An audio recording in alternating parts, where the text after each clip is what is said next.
So I've had this thought in my mind over the last couple of days, especially after the Eagles game.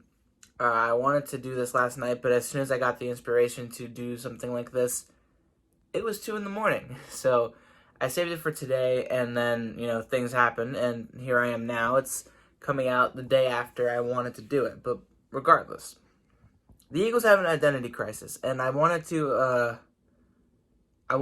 address it because we've known we as in the fan base, all you guys know about this, whether you want to believe it or not, and of course the Eagles know it as well, whether they want to admit to it or not. That's a whole different story. But I just want to, and I don't like doing this, especially now that we're in 2020. We're 4 weeks going into 5 weeks into the new season, and I want to roll back the tape a bit to last year because this is where you really start to notice it. I mean, we went 4-0 in the crucial games, albeit yes, against two times against the New York Giants, once against the Washington Redskins, once upon a time Washington Redskins, and of course the most crucial game of all, which was the Dallas Cowboy game in Philly. And we went 4-0 in that game as injury, prone and injury, just riddled with injuries, as worse than ever, right? Really bad. But we went 4-0, and we were, who knows what would have happened in the Seattle Seahawks game, in that slow-paced game where Carson played only a few snaps before getting knocked out. What I would say is an illegal hit to the head, but you know what? They didn't call it. It's in the past, right? But we don't know what would have happened in that game. It wasn't like we were out of it even when Josh McCown came in. But who was there for those crucial moments?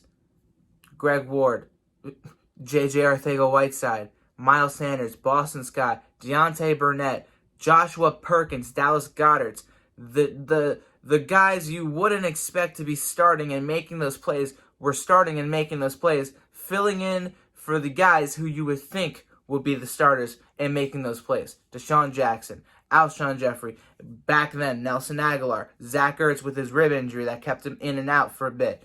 I mean, you saw those guys, and Jordan Howard as well. Jordan Howard, before Miles Sanders really got the green light and Howard went on IR.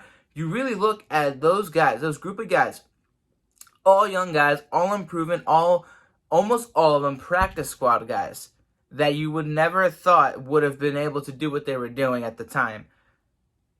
And now you fast forward here. The Eagles, Carson Wentz as well, specifically Carson Wentz, struggling with Deshaun Jackson, with all the starters, Zach Ertz, all the starters at wide receiver that we had this year, outside of Rager, and of course Alshon Jeffrey, considering he hasn't seen the field. What I'm trying to prove here is that the identity crisis is that the Eagles have specifically said they've been trying to push this narrative that they want, especially Howie Roseman, that they want to get younger, right? You saw what they did on defense. They cleaned the house at linebacker, and now we have nobody good at linebacker. They let go of one of the best strong safeties in the league in Malcolm Jenkins and replaced him with Jalen Mills, a much younger guy who hasn't played that badly. He has the most tackles on the entire defense when he's playing safety, which is great. That's good for him. Turnovers haven't been there, but that's great for him, right? Of course. And now we're starting to see people like Josh Sweat, Derek Barnett, now that he's fully healthy, players that you didn't have last year, making those sacks and big plays. Cravon LeBlanc with the fumble against the 49ers. Young, unproven players that you wouldn't expect to be making these plays compared to the other guys. And I'm sitting back here watching, especially on offense, against the 49ers. I know this team is missing people like Nick Bosa and Richard Sherman, but I expected there to be a pass rush. Our offensive line is gone outside of Jason Kelce and Elaine Johnson, who's in and out. Jordan Mailata didn't allow a sack. He played really well. You see the other guys like Nate Herbig, they're playing really well. And we're not playing these guys over other people. Now, granted, of course, offensive line, that was injuries. Brandon Brooks will be perfectly fine there. And we don't really know what we got in Andre Dillard because he hasn't been given a chance because Jason Peters has been here and he's been hurt. But the young players are stepping up to the table and proving their worth, trying to get a job, doing what they can to help this team. And Carson Wentz is elevating them and playing to their strengths and bringing what seems to be garbage players that you would see off the street getting picked and plucked from wherever and making plays. He did it last year. It wasn't always pretty. It was always maybe a slow starter, but you saw him do it. And my point is that with Howie Roseman trying to write this narrative, pin this narrative that we're trying to get younger, but he's already committed to guys like Alshon Jeffrey, who barely sees the field, and when he doesn't make that big of an impact. DeSean Jackson, when he's here, great. He doesn't really do much of an impact. Even Zach Ertz, who, yes, he does get double teamed all the time. He doesn't have that big of an impact. He's not the greatest blocker. He's only a route runner. Whenever he can make a play, he makes it, but it's not that often anymore. You have Dallas Goedert, when healthy, making more plays. You had freaking Richard Rodgers making plays against the Niners this past Sunday. And my point is that the Eagles, they're trying to get younger, but at the same time, they're holding on to people like DeSean Jackson, Jason Peters, Alshon Jeffrey.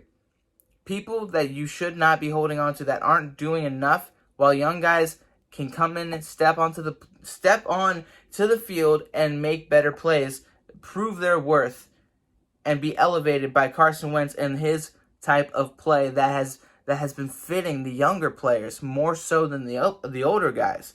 That's just my take on this. I don't know for certain, if this team is better with these young guys than with the older guys. We need to see more of that, and we most likely will due to these injuries. Alshon's not going to be ready for a while. Rager's going to be on IR for a while. DeSean, he's going to be sat down because of that hamstring for a while. So we'll have to wait and see, but the identity crisis, I don't know if that's the correct term to say it, but it just feels like there's two different teams when there's the older guys, especially on offense, and the younger guys on offense. The defense, you're seeing them now. They're getting to play. They're getting to the quarterback. They forced 3 turnovers against a team that doesn't turn the ball over that often, regardless of who's the QB. I don't know. We lead the league in sacks. We lead the division at 1-2-1, and we looked better with the young guys while decimated with injuries than we have against even worse talent, whether they're healthy or not, like the Bengals and the Washington football team when healthy. That's the point I'm getting at. Let me know what your thoughts are on everything, because, it's been a crazy season. I'll be talking more, most likely tomorrow and Friday, about not only my picks, but the Eagles and the Steelers. It's going to be a really interesting game. I don't know how it's going to turn out. Let me know how you feel about everything going on, and I'll see you all in the next video. Peace out, y'all.